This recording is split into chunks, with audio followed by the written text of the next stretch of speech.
like I said, I don't necessarily care how you get to your answer, as long as you can tell me what you did and how you can justify that that's the correct answer. Okay? It's not so much about, you know, the steps that you took. It's more about, can you justify that that's the correct answer? Okay? And can you tell me the steps that you took? So sometimes doing it the math way is not always the easier way. Okay?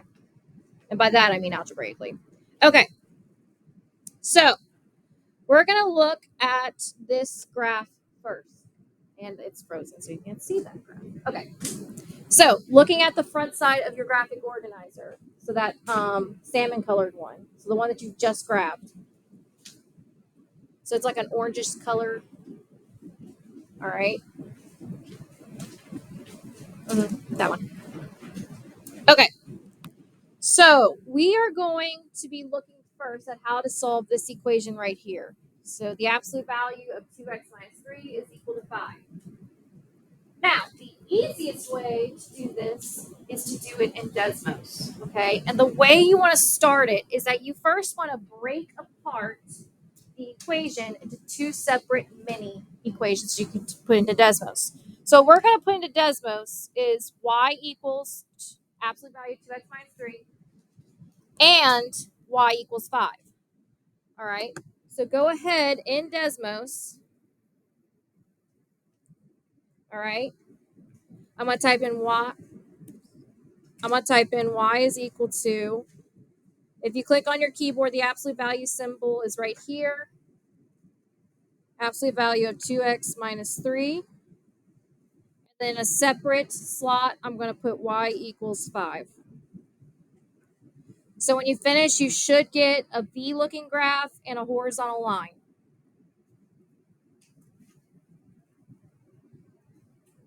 So go ahead and graph those two functions into Desmos.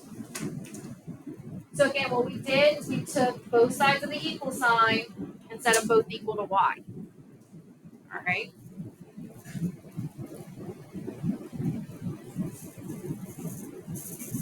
Now, for this part, because we do want to graph it, so we're going to sketch the graph. What we're going to do is we're going to generate a table to get some points for us. Okay? So, does anyone remember how you generate a table for a function where it automatically gives you the points? Dylan. So if you use the plus version, it'll generate an empty table. I want to generate an already filled table. Okay? Does anyone else remember? Mackenzie. Yep. Right. Click the little gear key first, or the settings. Then what do?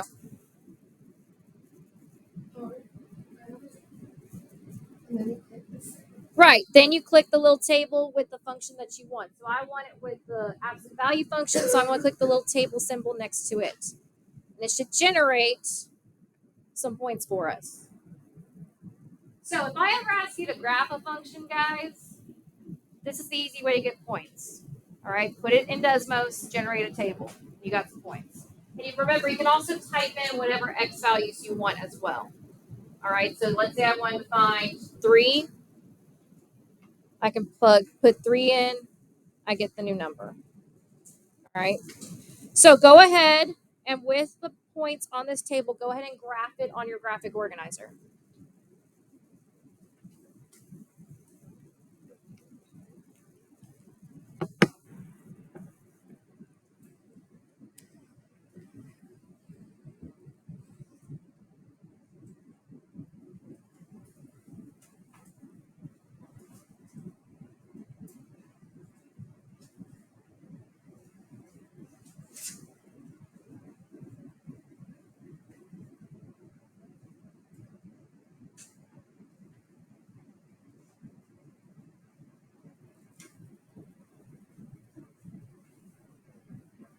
And guys, notice how the vertex of that V shape does hit the x-axis. However, it's like a number that's not a whole number, so just get as close as you can. Just make sure that V is bouncing off the x-axis. Now, once you get your absolute value graphed, draw the horizontal line when y is 5. So it's just that horizontal line along y equals 5.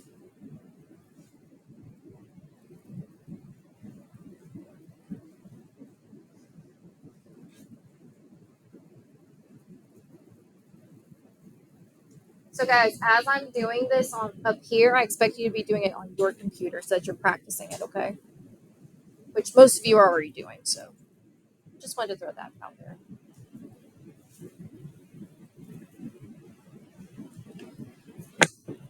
All right, so after you sketch your graph, it should look something like this. It may not be perfect, but it looks something like that. Now, when we're trying, we have now created what we call a system of equations, okay? So remember back in Math 1 when you guys did systems of equations, all right? This is a system of equations technically. So we took a singular equation and made it into a system of equations. The reason we did that is because it's now really, really easy to get our solution, okay? Does anyone remember, if you're looking at graphs, what gives you the solution to a system of equations on a graph? Does anyone remember?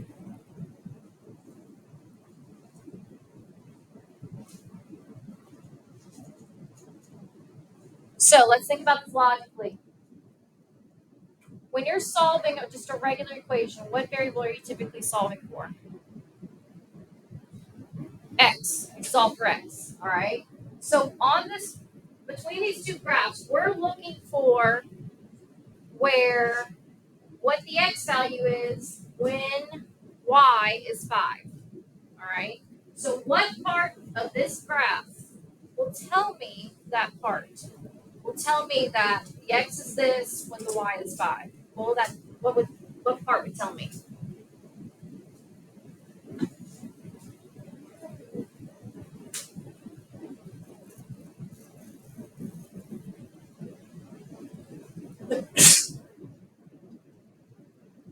So Y is equal to 5 right here.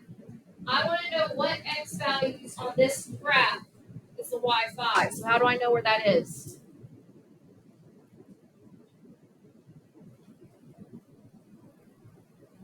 I'm not going to say it. Come on. It's the what? Well, not the actual answer. How do I know that it's the answer? It's where the two graphs cross or intersect. Okay? So what you're looking for here are points of intersection. So we're looking for points of intersection.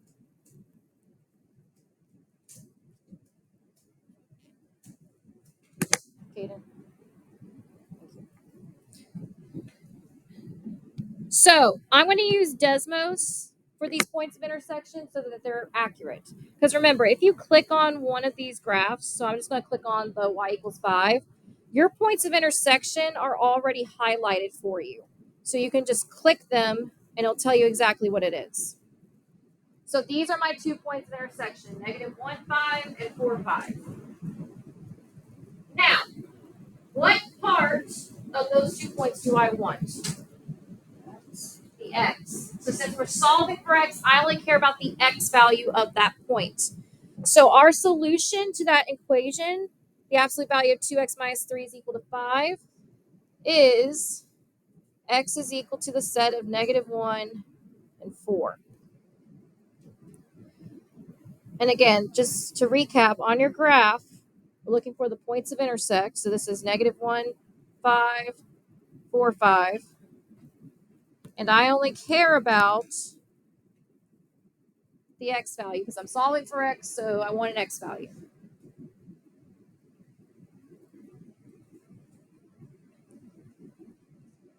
Now, that's for when it's equal to, okay? Now let's look at an inequality. So same 2 graphs, we don't need to regraph anything. But now it says absolute value of 2x minus 3 is than or equal to. So what I'm going to do in Desmos is we're not going to retype anything, but I'm going to go to where y equals 5, and I'm going to change the sign from equal to less than or equal to, which is on the keyboard, like the keyboard that you can pull up. All right. And I want that to be that way because I want to see this shading.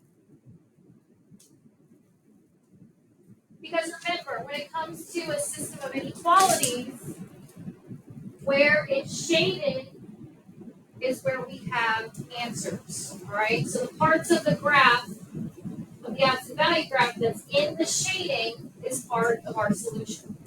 Okay. So this bottom half of the graph right here, the B part, that is where our answer lies. Now, our answer is going to be some type of inequality. All right. So just for reference, it's less than around right here. This is the part of the graph that's less than. Now, the reason it's important to find the equal to first is because these equal to's are going to be our quote unquote boundaries. Okay? They're going to be kind of what we center our inequalities around. Because if you look, first off it says less than or equal to, meaning it can equal -1 or 4. Okay? So we're going to write two different inequalities, one in terms of -1 and one in terms of 4. So I'm going to have x is some relation to -1 and x is some relation to 4. Now, where students struggle with this part is determining what sign to use. So this is a very easy, straightforward way that you can use Desmos to help you determine a sign. Okay? Just check it. So remember, if a point falls in the shaded region, it's an answer. All right. So I'm just going to use the table that I already generated and plug in a number that is both less than -1 and a number that's greater than -1 and see which point falls in that region. All right. Whichever one of those two numbers works, that's the sign we're going to use. Okay. So someone just tell me a relatively small number that's less than -1. So I want a number that's less than -1, relatively small, so not like -100. Okay. Negative what? -2. Okay, so I'm going to type in -2. And the point's right here. So is that point inside the shaded region? No. So our answer is probably not less than -1, but we're going to check a greater than. So someone tell me a number that's greater than -1. Okay, let's check 2. All right. So 2 would be right here. Is that in the shaded region? Yes. So that means in terms of -1, x has to be what? Greater than or equal to. So since it originally says equal to, we also include the equal to. So greater than or equal to -1. So that's how you check to see what's what. That's why we want that shading, because then it's very easy for us to kind of put in the number into the table, look where that point fell, and check, is it in the shading or not? Okay. Now, let's talk 4 now. So someone pick me a number that's greater than 4. Just a random number that's greater than 4, relatively small. Okay, 5. I'll go with 5. So I plug in 5. Here's where the point fell. Is that in the shading? No. So should x be greater than 4? No. All right. Let's go with something smaller. So we already said 2. So I'm going to pull up 2 again. Choose less than 4. Is that in the shaded region? Yes. So, in other words, x in this case has to be what? less than or equal to 4. Now, here's the thing. In order for this to be true, the numbers have to be both greater than or equal to -1 and less than or equal to 4. So it has to be between those two numbers. So we say it's greater than or equal to -1 and it's less than or equal to 4. Now, and means it has to fit both. Yes.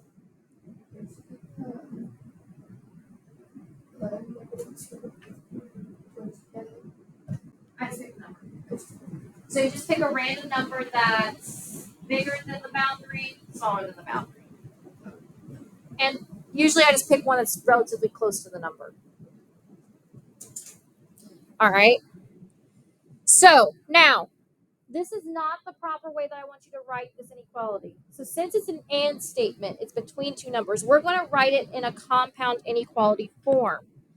Meaning, we're going to write it like this. So -1 is something to x, which is something to 4.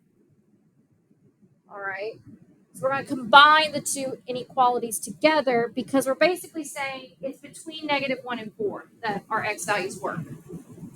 Now, let me ask you guys this. We're basically taking these two inequalities and just putting it into one. So, if x is greater than or equal to -1, that means -1 is blank to x.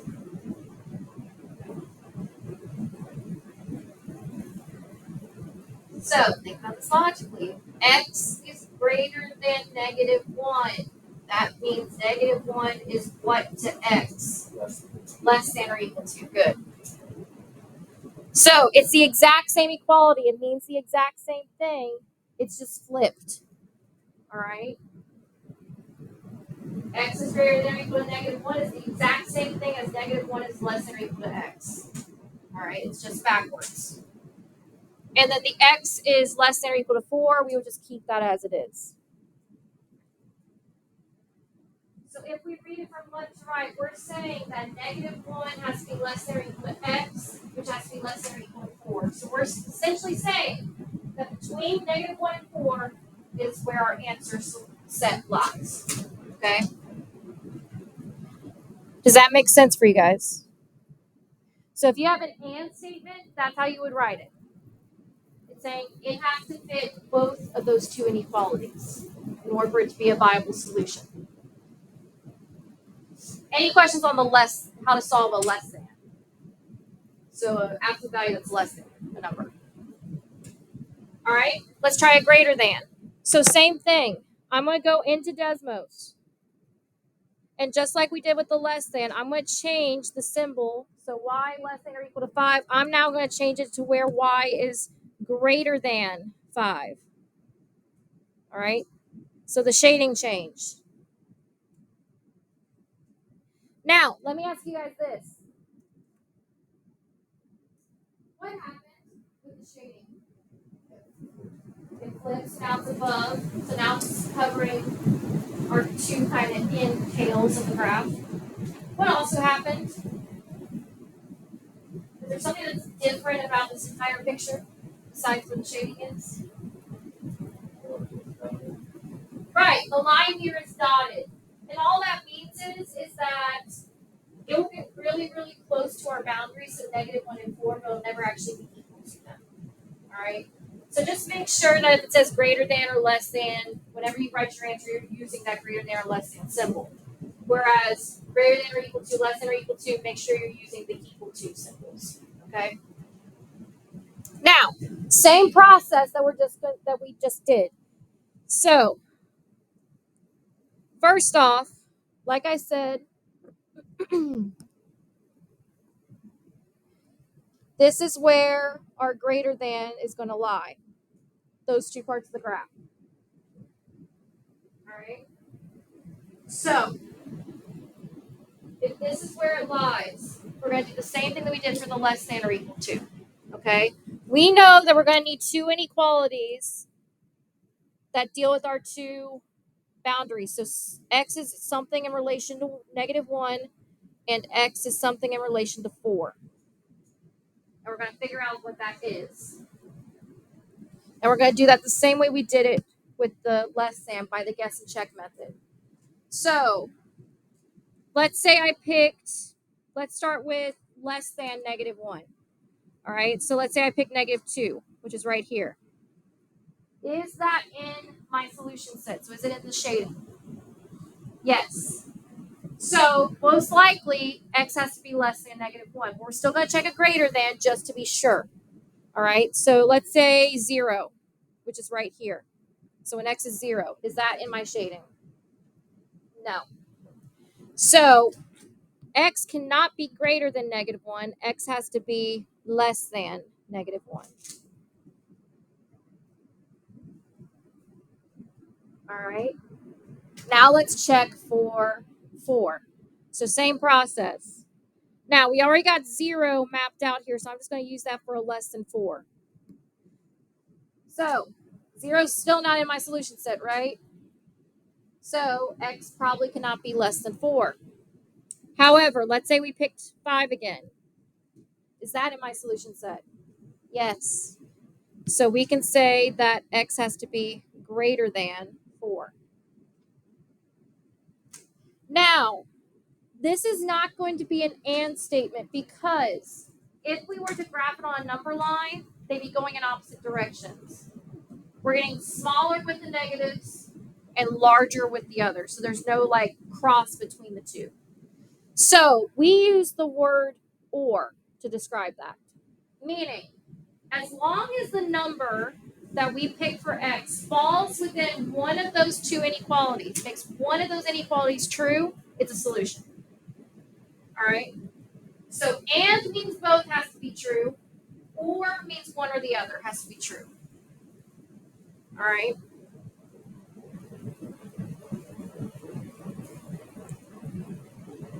And again, I'll make a note over here. So and means both have to be true, or means at least one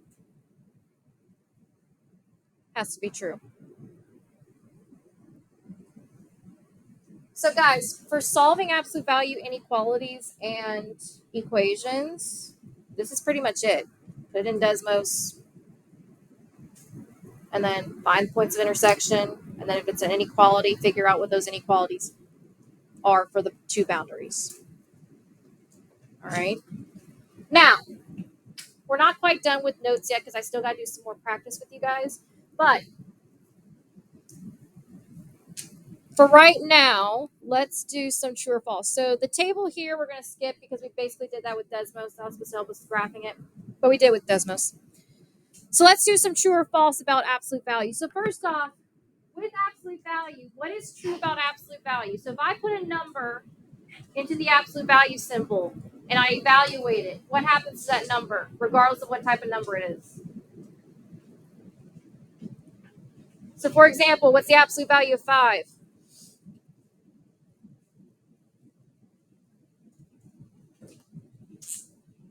Absolute value of 5 is what? It's just 5. What's the absolute value of -4? +4. So essentially, if it goes in the absolute value, whether it's positive or negative, it will come out positive. All right? That's what absolute value means. All right? If you go in the absolute value and you evaluate what's in there. Yes, ma'am. We're about to go on break, and I'll let you go. Okay? All right, so real quickly, let's do some true or false. And then after that, I'll let you guys go on break, and then we'll come back to it. Okay? All right. So we're going to do this as a class. So let's say thumbs up is true, thumbs down is false. Okay? So think about these carefully. If the equation, the absolute value of x is equal to 2, that means x has to be equal to 2 and, or I should say, x has to be equal to -2. You think that's true or false? So thumbs up for true, thumbs down for false. Oh, I'm seeing a lot of thumbs down.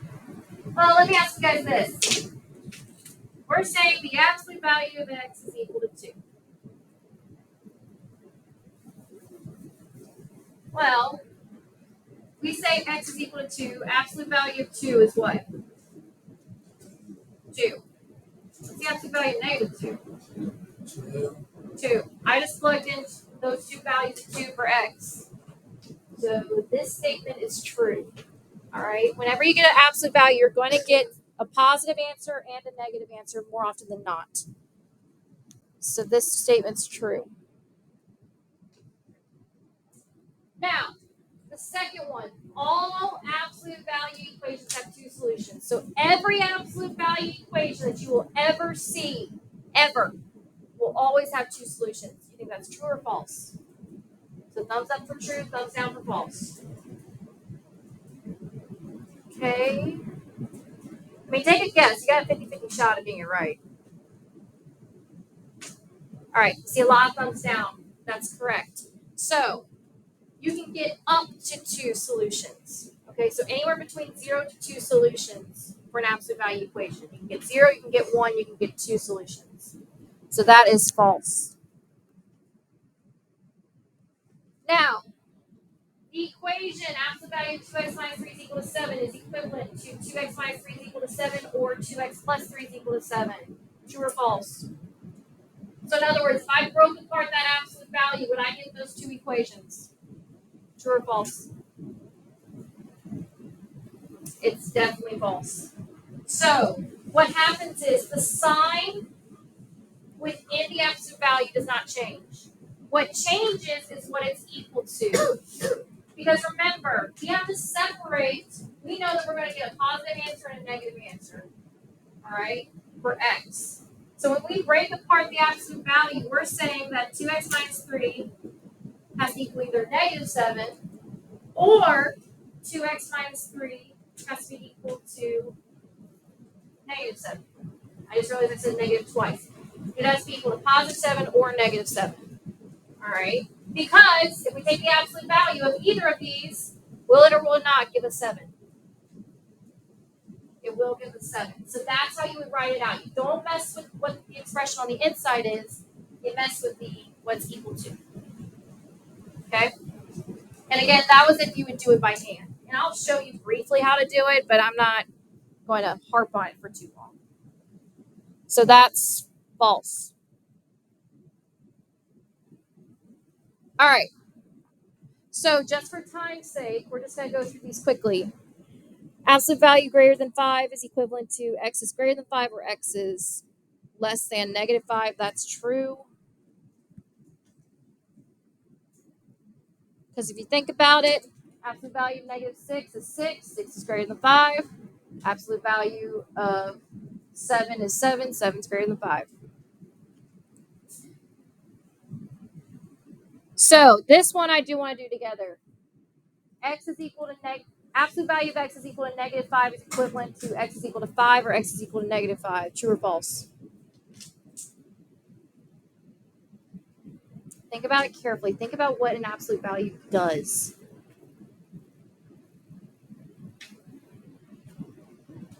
So I see a lot of thumbs down, heads shaking no. Why does it have to be false? Why can't it be true?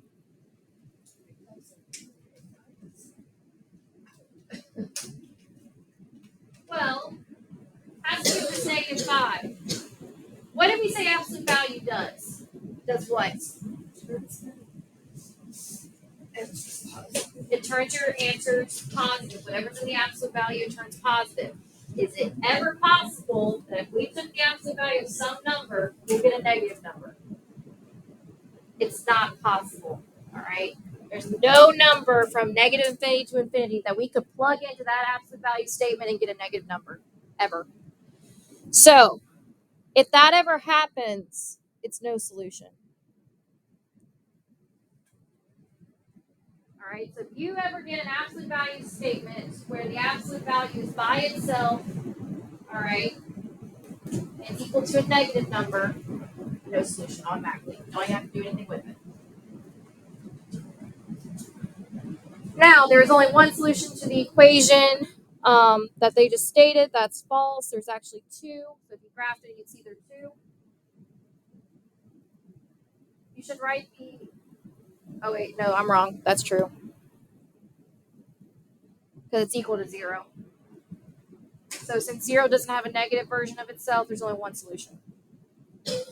We should write the inequality x is greater than 3 as x is less than -3 or x is greater than 3 or x is less than -3 as that. That is not true. All right. Because first off, x has to be greater than 3. It's backwards. Okay. Typically, when we write a compound, it has to go from least to greatest. Okay. Also, it doesn't make sense for x to be between these two. Because remember, a compound inequality means between 3 and -3. Well, there's not a number anywhere where x is both greater than 3 and x is less than -3. No number fits that scenario. So we can't write it as a compound.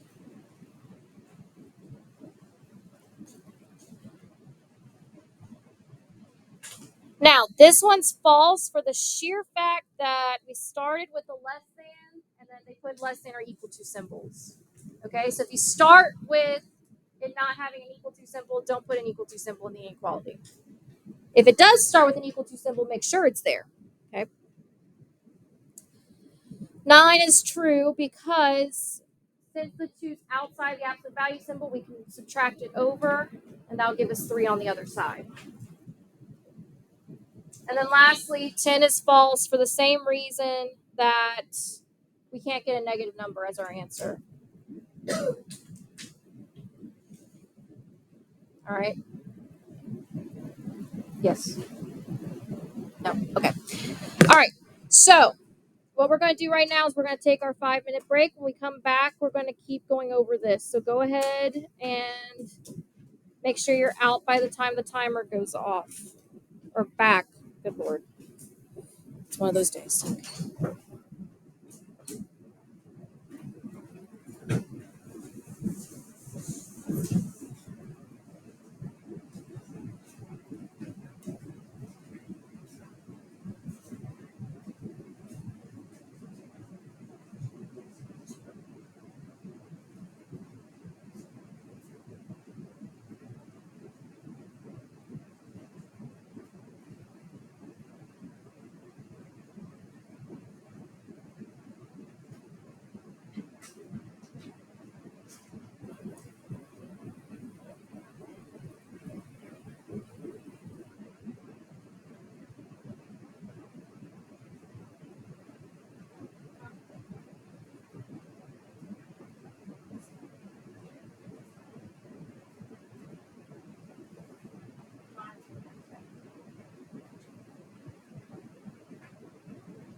Okay, so now I'm going to look at the back side of that sheet. So the back side is simply just a recap of stuff that we already discussed. So there's not really any notes, but I'm just going to highlight some things. So if you have the absolute value of x is equal to k, meaning if k is greater than 1, meaning k is positive, right? You typically get two answers, x is equal to k or x is equal to the negative version of k. All right? Okay, sit up. Good Lord, you ain't your house. Now, as a solution set, you would write it with little squiggles and then the two answers. If the absolute value of x is equal to 0, x is just automatically 0. And if the absolute value of x is equal to k, where k is less than 0 or a negative number, you'll get the empty set or no solution.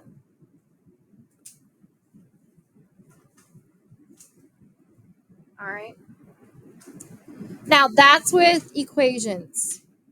With inequalities, there is a general rule with this, so it may help when trying to pick your inequalities. But again, if you don't remember these, it's fine. You can kind of brute force your way to it by using Desmos and the guess and check point system thing.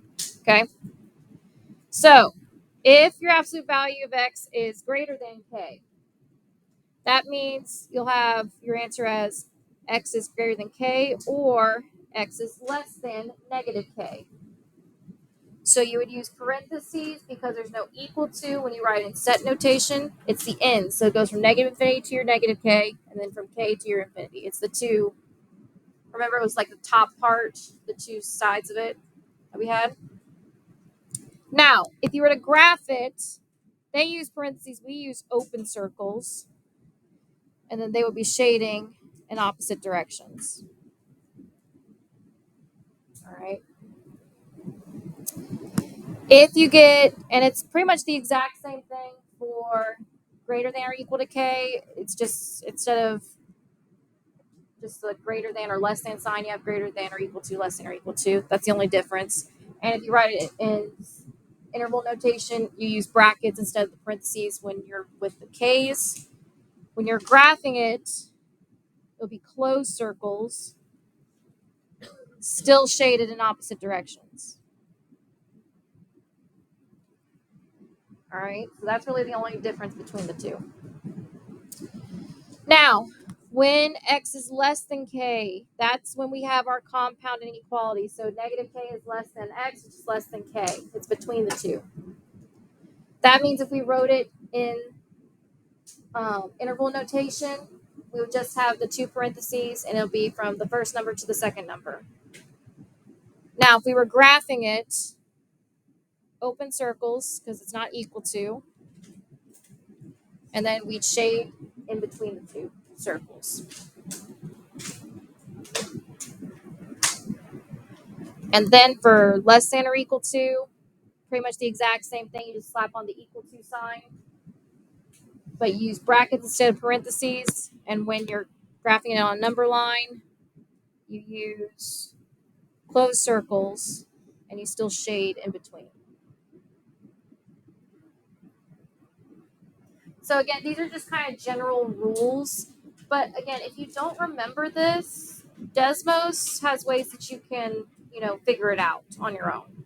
And that's where you use like the table and you plug in numbers that's like less than this number or greater than that number and see which one falls in your solution set.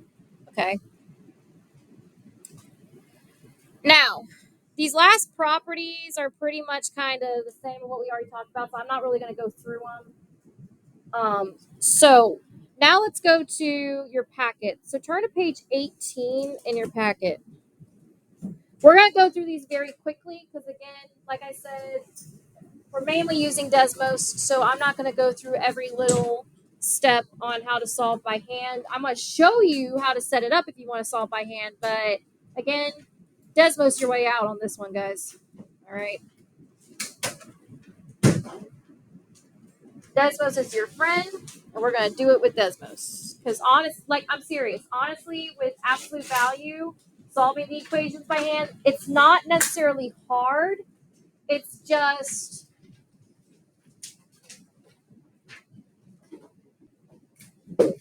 it's not necessarily hard. It's just tedious because there's a lot of steps that go into it, whether you're solving the equation or the inequality. All right. And there's a lot of room for error. So we're looking at exercise 1 on page 18 of your packet.